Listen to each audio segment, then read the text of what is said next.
You're listening to Honey, We Made a Disney Podcast. Two friends since Toys R Us was still booming, now guides on your nostalgic tour of Disney history, one magical film at a time. I'm JB Waggoner. And I'm Eddie Ferguson.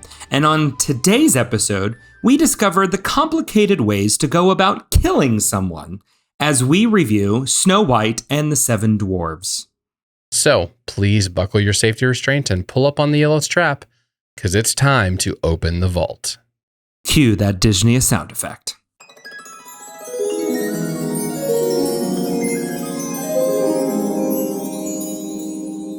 So, Eddie, talk us through the history. How did we get here? How did this become the first feature film that Disney ever made? We're going from shorts directly into Snow White. Do you want to give us a little history, some backstory, any cool anecdotes, wherever you want to go with this? Yeah, so you've got to remember for the first 15 years of the company, Walt Disney Animation Studios was known as just kind of the shorts, little silly things, especially after Mickey Mouse. You know, Snow White comes a full decade after the release of Steamboat Willie. That's a considerable amount of time. 10 years really establishes your reputation in Hollywood. So they're known as, this little shorts animation studio. They're also not very big and well known. Like, we've got to wipe out of our minds this idea of like the Walt Disney Company we know today that is the largest entertainment company in the world. They weren't. They were this puny little animation studio with not a lot of money. When you watch Snow White, you will see that this is distributed by RKO Pictures, and many of the first pictures were. They didn't have, in many ways, you think of Pixar when Toy Story came out, that might be a little bit fresher in our own memories. So when people heard Disney was going to do this, they thought he was nuts. There's no way you can pull this off. He had to mortgage his own house in order to afford this movie. Multiple loans on this thing. Multiple loans on this thing. Yes. Multiple things. And everybody thought there's no way this is going to work. There's no way people are going to sit for an hour and a half for an animated film, right? So he goes into this with really nobody on his side. Only his team, the animators, are on his side. A few bankers, who give these loans. Not sure if they thought this was going to be successful or they were kind of, shorting him out a bit to see if they could gain money another way. But nonetheless, that's kind of the scene that you set when Snow White comes out. No one's ever done an animated feature film before, and nobody believes that it's going to be success. Nobody thinks an audience will sit and watch a full movie. One of my favorite anecdotes from that time, one is when somebody asked him why this story, why choose Snow White of all the stories, and he said, "Well, it is well known. It's a well-known story people are aware of, and I knew I could do something with seven screwy dwarfs. Like the dwarfs really kind of captures his attention." But going back to the loan side of things, right as they were kind of getting close to the end, they still needed another influx of money. So they went and reached out, and the guy who was going to write the check, who's going to authorize it for the bank, he was like, "Let me see the film." And so he comes in, he sees a pre-release version of it. He watches all of it silently. Nothing on his face, doesn't say a word, just watches it cleanly. And then the moment it's done, he just walks up to him and says, "That thing is going to make you a hat full of money," and just walks out the door. Like, what a great story of just, even in the moment, didn't believe it. And then once he saw it, he's like, "Oh no, this is going to make a ton of money. Yes, take your money, make this thing, finish it up, do all the work." It's so interesting to go back. It was a 4-year journey for them to get, or 4 or 5 year journey to get it done. It was 3 years of pre-production, of hiring animators, of testing all kinds of different tricks and things, bringing in live animals to try drawing to get that all honed in right.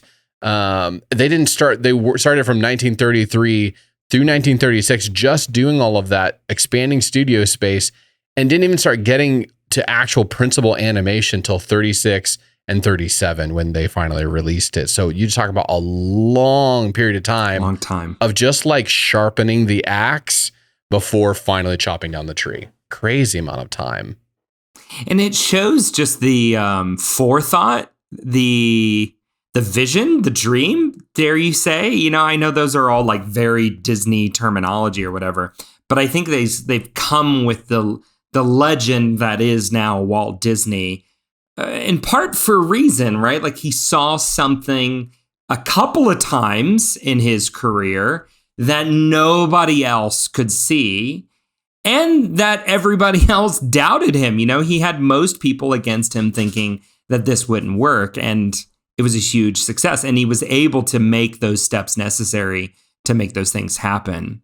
And Snow White and the Seven Dwarfs is just, you know, literally the film that built the Walt Disney Animation Studios. It's nuts. It's nuts I hadn't sat and really watched this movie intently probably since I was a kid. Like even when my wife would turn it on for my daughter, mostly for my daughter, my son did not want to watch this, but he might have come back around maybe later in the film. I hadn't just sat and watched, and there's scenes and sequences that I just had forgotten completely about from this film.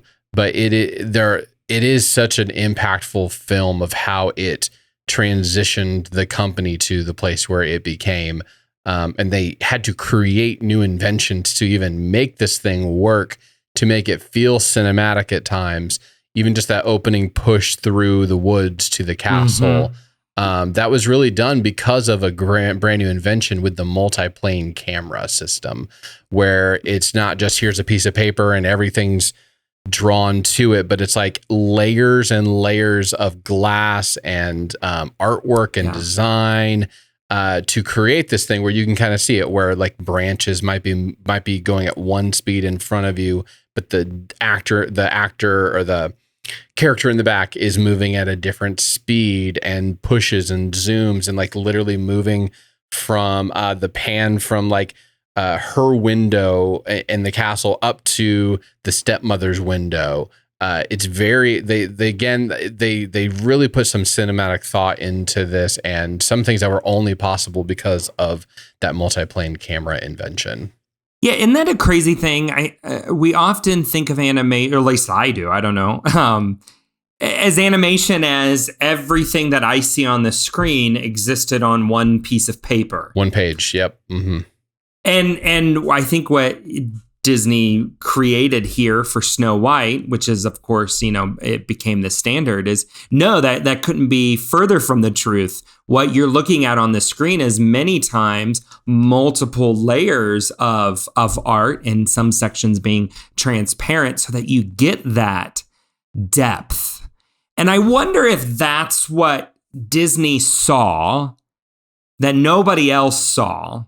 And so when everybody else said there's no way you can hold people's attention for an hour and a half, there's no way, you know, feature-length film, in Disney's mind, he's thinking, yeah, this isn't going to be a simple cartoon drawing.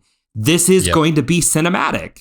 This is going to have, I mean, you're right. From that opening sequence that just kind of sweeps through, it catches you. You're going, this isn't a short cartoon. You know, this is an animated film. This is a movie that we're about to watch here.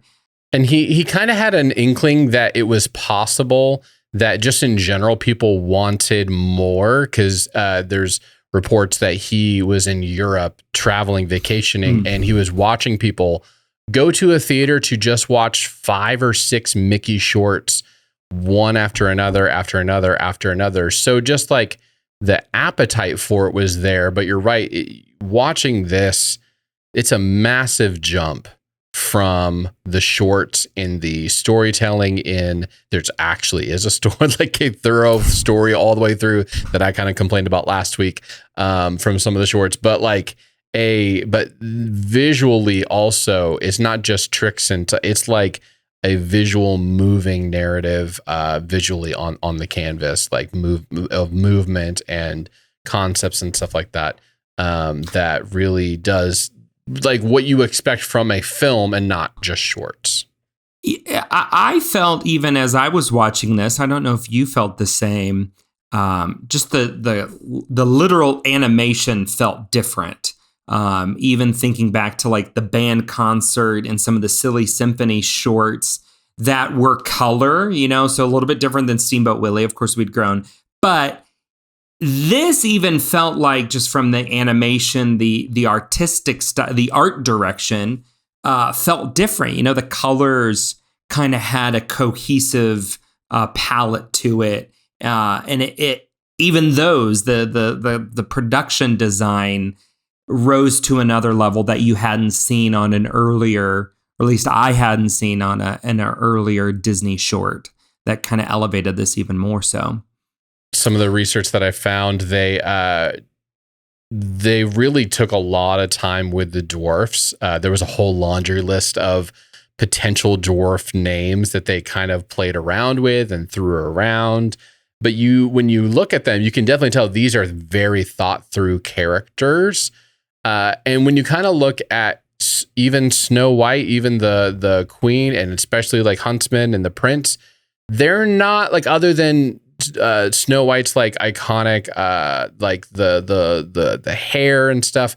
They are very simple people, like simple designs, and those dwarfs really stand out as like, even now, if you see Grumpy on anything, you know that immediately. And even when the queen becomes the old woman or hag, I don't know what the right word is for hag, that character, that hag that she becomes, like, that is iconic, and like you see that and you're taken back immediately. But it seems like even just some of the research that they really did have to rush the more generalized human characters out as fast as possible. They used a lot of real actors to pose out what they wanted it to do, and in some cases even drew around the character, the footage that they had of them.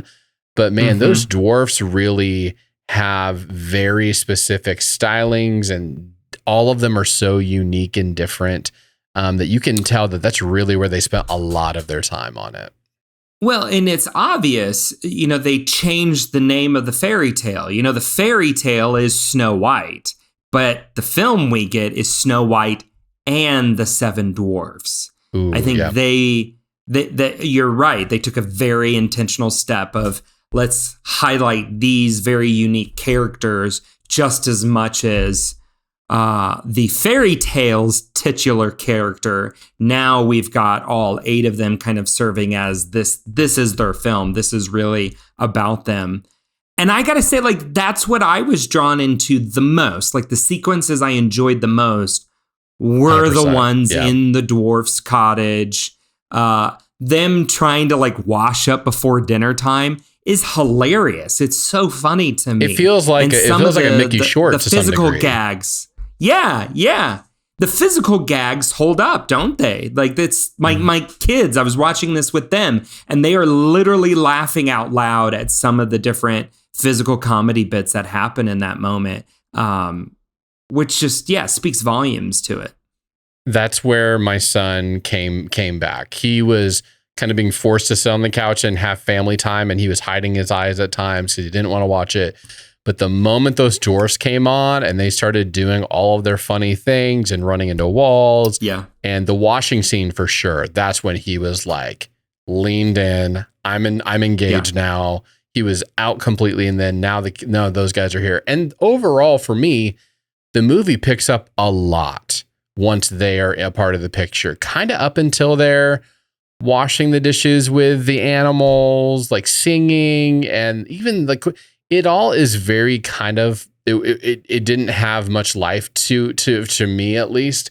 But the dwarves, like, I just forgot how just flat out interesting they are just to look at. Like, I have Grumpy here on my screen right next to me, and he's just such an interesting person. Dopey, I can't tell if I'm unsettled by his look or if it's just endearing and looks like it's like a man baby, and it's kind of awkward, but it works. It doesn't. It works. I don't know what. I can't take my eyes away from it. Yeah, we've all kind of seen those people. We've all kind of met the man baby people, and you're just like, yeah, dopey. That makes sense. That works.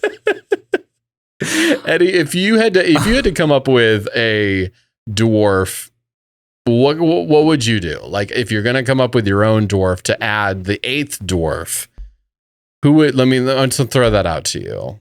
What kind of that's a great question. I hadn't thought about that one at all.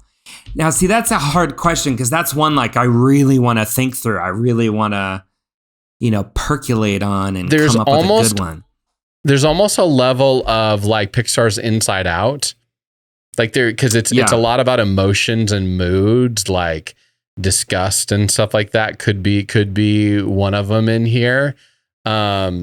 I'm trying to think. All I can think about right now is just a teenage girl on her phone and just disinterested in everything that is happening right now.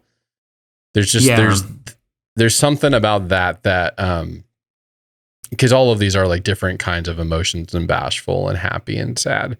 I don't know. That's a really hard one because I think the 7 that they chose are so well encompassing. Oh, here's a question. Are all of the dwarfs, because it's 7 dwarfs, are they also a play off of the 7 deadly sins? Right. So some of them line up. They do line up. Sleepy could be sloth. I just love, so I'm here on the Wikipedia article, and this is how they articulate the 7 dwarves. Doc, a pompous yet good-hearted leader of the 7 dwarves, who tends to bumble and mix up letters and sounds when he speaks. Grumpy, a stubborn and easily irritated naysayer who initially dislikes Snow White, but grows to care about her as the film progresses. Sleepy, the most relaxed and drowsiest of the dwarves. Happy, the most cheerful and optimistic of the dwarfs. Bashful, the most sentimental and shyest of the dwarfs. Sneezy, a dwarf who suffers from hay fever. Dopey, the clumsiest and most childlike of the dwarfs, who doesn't speak and instead communicates through sounds and pantomime. Yeah, I don't want to add to that. I just think they did a great job of giving such distinct characters. I also like that you have 2 or 3 kind of out in the lead a little bit because not all 7 of them can just be crazy memorable. So, of course, Doc, Grumpy, Dopey, we kind of push them out to the front a little bit more to be a little bit more memorable. But unless something crazy strikes me, I don't think I would add anything. I would say 7, and the 7 they chose is spot on. It's perfect. Feels like they need one that's just constantly eating a sandwich or snacking on something the gluttonous one. Yeah. Yeah, but maybe that's just because the 7 deadly sins are now stuck in my head. There is an element that when they, I don't know if the 7 dwarfs influenced Tolkien at all when he did The Hobbit and his own version of the dwarfs. Like, did they play off of each other? I don't remember which one would have come first. It would have, this would have preceded the Tolkien because he was in World War. The fairy tale would have preceded Tolkien by quite a lot. Yes, by a good century. Yep. Speaking of which, have you ever gone and read the Brothers Grimm fairy tale of Snow White? Not of Snow White in particular. I've read a couple of them, but not of Snow White. I mean, Grimm's fairy tales, there's a reason why Grimm is kind of used as the term that it is, right? You read those fairy tales, and again, I go, what did Walt Disney see that nobody else saw? To read these things and go, well, by golly, that would make a great kids movie. You're 100% true. It's not a long fairy tale, so I actually went online and found it and read through it. And some of the pieces that were a little interesting to me that where it divulged a little bit. One of which is, so the queen says, hey, go get the heart, go bring her back the heart of her. Well, when he actually brings the pig heart that he killed instead, she eats it. That's not it. That's not in this version, but she literally eats the heart because she's like, I've now eaten my enemy's heart. Okay. which is just very gruesome. Another thing in here is the mirror.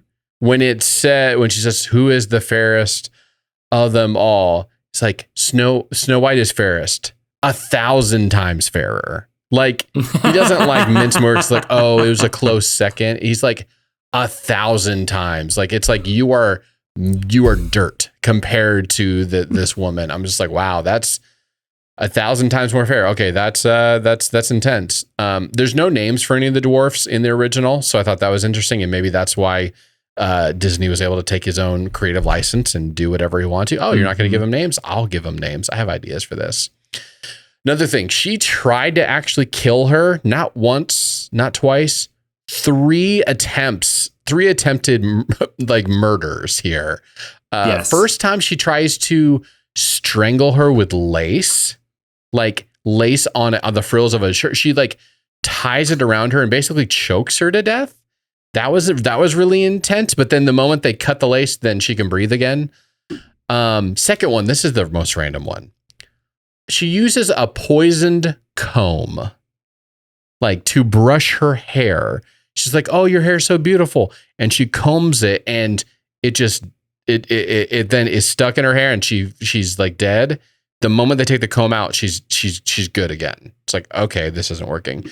And then the apple is the third and final time, and you would have thought, hey, maybe don't talk to strangers, but it's got the very Samson and Delilah issue of like, she's tried to like swindle you 3 times. Come on, man, learn something. So in that third one, she takes the apple, and the apple, it's a trick because she's like, I'm not going to trust this lady because she's always trying to come after, or people are trying to come after me all the time. And so the lady, she takes the apple and she's like, see, it's fine. She bites the apple, but it's got poison in half the apple, and not the apple not the side she's eating. So she eats it. Isn't it really good? And then flips the apple and gives her the other half. The poison piece is stuck in her throat. She's dead. Is so interesting. But then the prince comes, and it's not true love's kiss that does it. There is no kiss in the real story. It's literally they're moving the body that's like in the casket, and they almost like fall a little bit, and it dislodges the apple from her mouth, and it falls out, and then she's awake. It's so interesting, like the small choices that they made. But my favorite is how the queen dies. My favorite, I had to read it 3 times because it didn't make sense, and it's for a reason. So she thinks she's dead the whole time, gone out. Then the prince finds her, dislodges. She's now back alive, and they get married. She gets invited to the wedding, and the mirror. She's like, who's fairest of all? She's like, the prince's new bride. She's like, what are you talking about? And it's a different prince of a different castle or whatever. It's not like internal family issues. Just wanted to set that out loud. Yes. So she appears. She's like, I got to know who this new person is that's fairer than I am. She shows up, sees that it's her, and the prince, to punish the queen, puts red hot iron shoes on her, and she has to dance until she falls dead. It's incredible. It's the weirdest thing, and it's so much better than the way that they wrote it with the cliff and stuff like that, and then the boulder falling on her. But I was just like, this is insane. These stories are so insane. It's so random. Like, it doesn't. I know, right? Like, who sits and thinks of each of these different beats? It's so good. Yeah, like I think. Yeah, it's fair to say Disney improved on the overall story and made it a little bit better. I don't know, the heart one. I think that would have been pretty fantastic to see her chowing down on what she thought was a young girl, young daughter-in-law's heart. That was chowing down Crazy. on a pig's heart in Disney's first movie. Yeah, that first full-length movie. Yeah, Probably that not would going to be fly. not gonna go over super well. This, I would say, this has still got some interesting choices within it. I think the ending in particular, I have a few questions. I think from Disney's standpoint, it doesn't really line up for me. If you remember in the film, the queen is excited because, the apple is just gonna it's not gonna kill her. It's gonna put her to sleep. And she says, but the dwarves will think she's asleep and then bury her alive. That's how she will kill her, is having the dwarves bury her alive. And so it's like, the dwarves don't bury her. They choose to put her in this glass casket. But my question is, the glass casket is sealed. I mean, she would eventually run out of breathable oxygen and die just the same. And I know there's the scene where they remove the glass top, but she's in there for a while. There's season changes that happen in that montage that you're like, okay. So I'm wondering, well, did she really die? What happened? Why didn't she die and all of that? Then the prince comes, true love's first kiss. And then as they're walking off to their quote unquote happily ever after, it's like this gold city in the clouds, to which that Sarah and weird. I both said in unison, are they going to heaven? It's a weird place they're going to. It looks like a cloud city. So my question is, maybe Snow White did die, and the ending we get is not the real ending. It is what happens in her mind as she goes off to the celestial city. Maybe he died of a broken heart because he never could see her again. So they're meeting together in the afterlife, like on Lost. It's like Lost. They find each other in the end. They're reuniting in the afterlife. I love that take. I'm jealous of that storyline because I had to really think hard. I guess this is a weird sunset that they're flying off into, they're riding off into or something. Yeah, it wasn't very picturesque. I think she's really dead. They're going off to heaven, and he just met her in the afterlife as they went. Because they don't. Yeah, I don't know. I don't know. It is an interesting little moment. I do like how the witch dies, and then to tell us that, hey, no, she really did die. We're not going to show her dead body, but we're going to show the vultures circling over her just to kind of signal to you, yes, indeed, she is dead. She's gone. Well, even the way that Snow White initially dies, it's all off camera, and you're just watching the old hag be super excited that she's watching her die, and then it's just the apple falling out of her hand. So there's two deaths that they kind of did off screen, or at least the moment that they died off screen. I don't know, maybe that was a choice because they were thinking about kids doing, I don't know. And maybe, but I also think it's a really strong choice. I think it makes it feel, heavier. There's a certain degree where if you show everything, it isn't as impactful. And so kind of for me to allow the imagination to fill in some blocks there helps a little bit. But, so Eddie, what's your favorite song from this movie? I like cornering you on the music stuff. I love the dwarf polka. I don't know what you would call that, what the title of the song is, but the dwarfs dancing to the polka and all the different antics that ensue with that. That is probably for me my favorite. Our kid's favorite too, yeah. And then my second would be the hi ho, the dwarf song as they're going off to work. Though, all the music from this is rather iconic. It's just kind of seeped into every aspect of pop culture, right? Like my true love will come. Someday my prince will come. I'm getting that one. Someday my prince will come. So thank you for correcting me there. Even in the Wishing Well, that song, there's quite a few just very iconic songs in this. So I did not grow up hoping to someday be a Disney princess myself. So shocker for everybody. Nor did I. So I'm laying that down first because Someday My Prince Will Come, I had completely forgotten about that song. The rest of these inside of here, I had heard over and over again in other areas. Hi-ho, the yodeling. The yodeling actually sounded a lot like the teacup ride at Disneyland. I don't know if they also have it at Disney World. That it cued initially for me, like being back at Disneyland. And I think it just speaks back to the most iconic for me moments of this film, which are the dwarfs. And I think they have the best songs, the best music, the best moments, the most fun. For sure. That's when my son came out of his show and was like, oh, this is hilarious. It's like that whole washing scene is basically a giant Mickey short in of itself. And then the yodeling sound again is the same thing.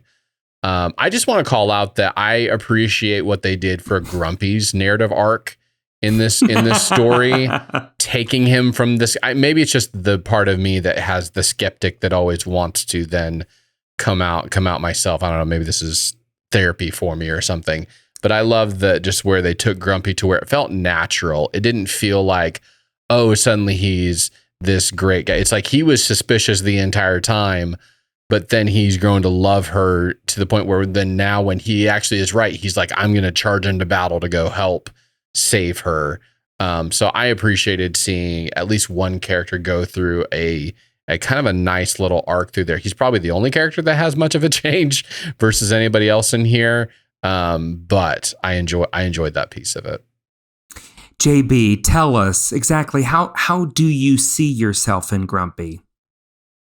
Share with the listeners. Share with the group. I don't know if we have enough time to unpack the grumpy parts of me. But one song we missed that it cannot be missed is "Whistle While You Work." Oh yeah, we did not mention that one by name. That is also a must, and you're right. Has to be brought up. We'll give her that. We'll give Snow White that one. She did get her own song though. It was really iconic. She did it. Yeah, it would be my favorite of hers at least. But so speaking of Snow White, it was interesting to watch this because it really does remind you, especially this being the first film, and there are so many other future films that have a tie-in or character tie-in to Snow White. If you just go through the Disney princess trope, like she hits on almost every single one. The talking to animals, singing to animals back and forth. A song about a wish, like that whole idea of wishing upon something. Throwing herself on the ground when she's in trouble, which my daughter has done from the moment she was born. So true. The moment where they've fallen asleep, True Love's kiss, that sugary, sweet, honey-like voice, a cottage in the woods, having a wicked stepmother. She's a maid servant or slave or like forced to do all the cleaning and cooking, kind of a mother figure to somebody, telling the kids a bedtime story as they fall asleep. They lived happily ever after. The only thing they don't have in the movie, which they actually have in the store, in the Brothers Grimm story, but they don't actually have it in here, is there is no fairy tale wedding. Like it's implied, and you hear a little bit of wedding bells in that last, and they lived happily ever after, but they don't get the wedding. You know why they didn't include the wedding? They don't have that. Do you know why they didn't include the wedding? Well, tell me, Eddie. Because they went to heaven. Because they're dead. This is my favorite take you've had in a little bit, and you've had some great ones, but this is my new favorite hidden storyline. You're so right though. Disney, and this is I think why Disney like retired the idea of Disney princesses for a long time, is they were definitely in a bit of a rut when it came to the princesses, and that's why you don't see one until, Little Mermaid. When Little Mermaid came on the scene, it had been almost 2 decades since there had been a Disney princess or more. So it kind of, you're spot on. This established some of those tropes. They use them, and I'll be honest, thinking through some of them, I'm not complaining about it. Like, it worked, and they made it kind of slightly unique for each one, switched the animals up a little bit or whatnot. And it was still, just as good and entertaining for me. It worked for me. And I think this speaks to the impact of this movie. Like, you can't, in my research, I was amazed to discover that this, adjusted for inflation, which is, a big thing, but adjusted for inflation, is top 10, the 10 highest grossing film of all time. Wow. And still, again, adjusted for inflation, the highest grossing animated film of all time. Wow. Because prior to the 90s, you didn't have home video. So there was such high demand for Disney to keep bringing this back out. Mm-hmm. And in part, we're going to see here through the course of us reviewing these movies that there's these huge gaps that we didn't have when we went from 88 to 2005. Here, there's these huge gaps. And in part is because, it took them a long time. They didn't have as many people. But they were also re-releasing a lot of their well-known classic movies because there was a high demand to be able to go see those again. And the only way to be able to see those again was a re-release in the theater. And so Snow White and the Seven Dwarfs just kept coming back out. I mean, it was their cash cow. We need some more money. Let's put Snow White back in the theaters and let's print some more. It'd be so interesting to be back in in that time where they would just continue to bring back movies to theaters. Kind of wish they would do that more often. Of like, hey, remember that movie you liked last year? Let's watch Marvel Endgame again. Like, they could easily make some more money off of this. I guess I know why they don't, because they still want you to buy it from the only place you can get it. They want more money, but. Yeah, but how often do you and I both, when they re-release something into theaters, jump out and go see it? Like, we've already made plans to go see one of the Disney 100 films in theaters. Or you already did. I took my daughter to go see Frozen. Yeah, like that is an old idea that, you're right, needs to come back, especially with rising ticket prices. Why not bring back some of these classic films at a reduced rate? The local theater there in Brownsburg, they would do that. And I remember they brought Jurassic Park back, and Sarah and I went and saw Jurassic Park on the big screen for like $5 on a Tuesday. And it was so much fun. It was the first time I got to see Jurassic Park on the big screen because I was too little to go see it when it first originally came out. And it was Sarah's first time ever seeing Jurassic Park when we had went and saw that. Man. So like, seriously, that was the first time she saw it, was on a theater. Oh, yeah. I can only imagine like that being the first experience. Oh, I'm so jealous. So I'm like, I would love to see some of these films come back out. I mean, they just announced that they have restored Snow White and the Seven Dwarfs to a full 4K resolution, and that here at the end of this month, they're going to be releasing it on like Blu-ray and DVD in the full 4K. Still no word if they're going to update the version that exists on Disney Plus to also be 4K. And I've seen a couple of kind of the side-by-side, like frame-by-frame sides, and it's pretty noticeable. Like, it is powerful. The colors are much more vibrant and interesting. And I mean, this several episodes ago when we were talking about the Disney 100 and how they were releasing new films into theaters, all of them were within the past 30 years. So we're missing 70% of the company's history in the re-releases that they are putting out to celebrate the 100 years. Hey, you just restored Snow White and the Seven Dwarfs. This is the movie that made you the Walt Disney Company. Come on, put it back in theaters. Put this movie out there. I would go see this again in theaters for sure. I agree. I think it does. There's probably something technological of why they haven't done that to this point. Like maybe there's something about the movies they've made over the past 20 years. It's like, oh, these are a lot more simpler to up-res to 4K, because you can't really bring it back if you don't have the 4K version with all the art standards of just like what we're coming to expect. Like you show me like a DVD, like a just HD version, like I'm probably like, is this all you got? Okay. Like I'm starting to see some imperfections and stuff. Like that will be interesting to see a side by side of this. I'll have to go look that up. Any other notes you want to make about the storyline or anything, or any other call outs from this film before we talk about actually rating this film? I have a funny anecdote that happened actually just this afternoon that you're going to find hilarious. So last night we watched Snow White and the Seven Dwarfs, me and the kids.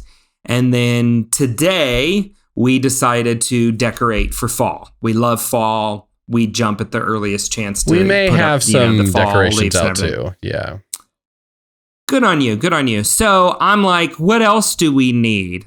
We need some apples. Like we need to go buy some apples. I'm going to make a little caramel dip. We're going to eat some apples. So we go this afternoon, pick out some apples. I put them on a plate. And Eileen looks at me, no lie, and she goes, Daddy, can I eat this apple? And I said, yeah, Buggy, of course you can. And she goes, but Daddy, I'm a princess and people try and poison princesses with apples. That is the most precious thing I have ever heard. And it's not even family story time with JB or Eddie. That is amazing. Isn't that the best? I'm like, how did your little 3-year-old brain put all that together? I mean, we watched it last night. But yeah, she puts it all together. But Daddy, I'm a princess and people try and poison princesses with apples. That is so 100% spot on true as well. That's all the time happening to all princesses. They all know it. Yes. Oh, that is adorable. It is. I'm quite fond of it. That'll be one that I write down and tell at her wedding for sure. Yeah, you need to save that anecdote. So, rating. How do we even rate this Who film? goes first? You went first last time, so I'll go first. Yeah. Is that fair? That we go back and forth. I did struggle with this one just a little bit because I don't want to get kind of carried away with, last time with Steamboat Willie, I made some pretty strong, superfluous statements. The greatest animation, the most impactful animation ever. This is true. And I will stand by that. The most impactful animation ever. This is cornerstone, right? You go to the Disney lot today and the main corporate building is literally, the facade is the Seven Dwarfs holding up the building. Yeah, it's pretty awesome.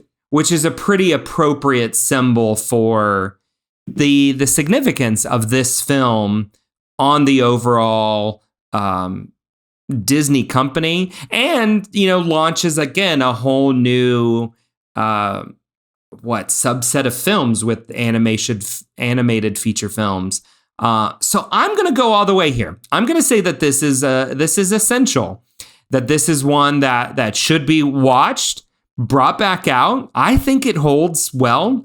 I don't think that there's too many things in this that I kind of cringe at or kind of go, ooh, that's really dated or whatnot. I think overall, it holds up. and it's essential. I was definitely struggling the first 20 minutes of this film to stay engaged. Just wasn't feeling it. And the moment those dwarfs come onto screen, you're in, and you're in through the rest of the film. That with all the cultural impact that it made, with the iconic songs and scenes, and you're right, it does still hold up today of just an enjoyable story. And just characters. I think characters probably even more than anything.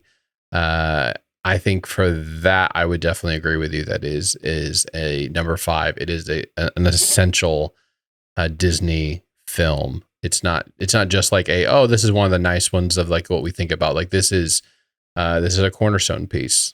So I'm gonna agree with you on that. And I know I've said it before. And I'm a broken record on the live action remakes here. But this one in particular is one where I'm just like, no, just let it be. Cancel it. All of the other things that are going around about the remake that are on the internet right now, I'm not even talking about all that. I'm just talking about, to me, this is essential. Don't touch it. Like, no one's trying to make a live action remake of Steamboat Willie. You know, like we all know, like, no, that just needs to stay there where it is. How horrible would that be if they try to do that? And I feel the same with this, where it's just like, it's Snow White, y'all. Like, come on, you're going too far with this live action film. Come on, Bob, make the right call. Just cancel it, Batgirl the thing, and write it off. Did you remember that they made 2 remakes in 2012 of this? One with Kristen Stewart and one with Lily Collins. I forgot that it was the same year. Mirror, Mirror, same year, and Snow White and the Huntsman. And the Huntsman Also having Chris Hemsworth was in that. Charlize Theron as well. And didn't that one have a sequel? Mirror. Didn't Snow White and the Huntsman end up having a sequel? I swear that there was, and I don't know if there was. I'd have to actually go, like, I guess we can kind of look right now. But yeah, same year, I think there actually might have been.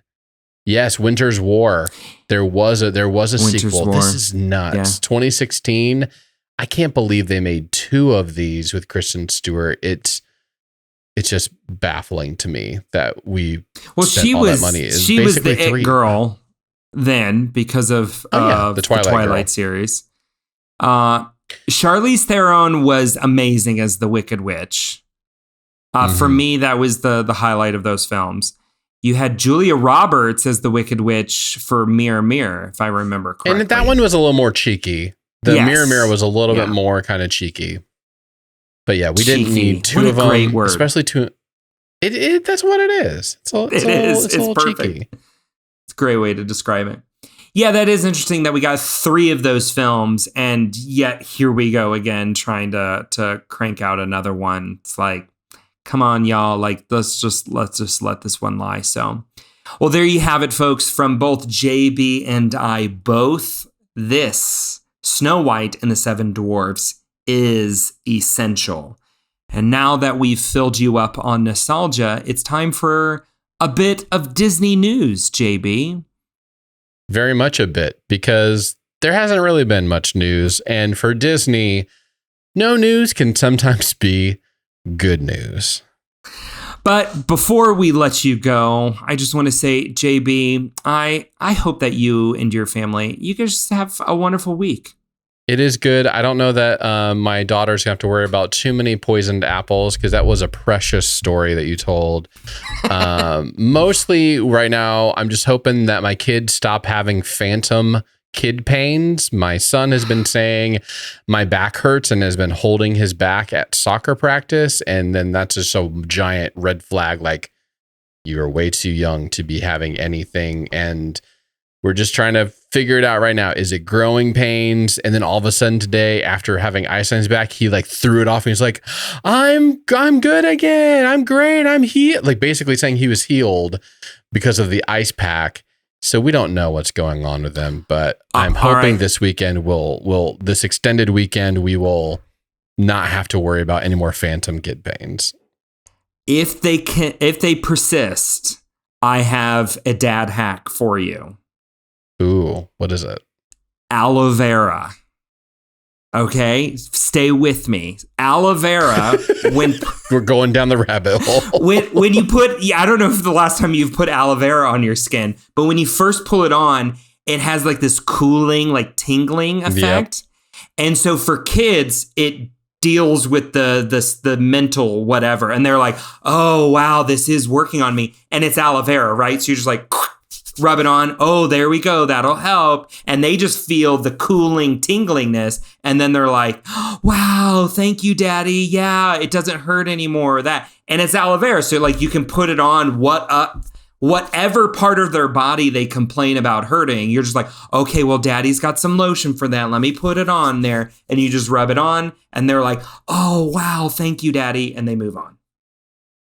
This is a genius hack. I'm going to try that. That's what we're going to be doing this weekend is finding aloe vera. And it's like using that. It's $1.50 at Target or whatever for a bottle of aloe vera. So you can just like go to, it's better than Band-Aids. You know, Band-Aids are expensive to put them on everything. So yeah, aloe vera lotion. Cure kids with aloe vera. This is awesome. And with that, you've gotten some great dad hacks and your weekly dose of Disney nostalgia. Be sure to subscribe to Honey We Made, a Disney podcast, wherever you listen to your other favorite podcasts, and also give us a look on YouTube as well. And while you're there, please like or leave us a 5-star review, and be sure to share it with your best friend. You can also check us out at honeywemade.com, where you can see all of our nostalgic reviews of all of these classic Disney movies. And tune in next week as we review Pinocchio. Thank you for listening, and remember, women.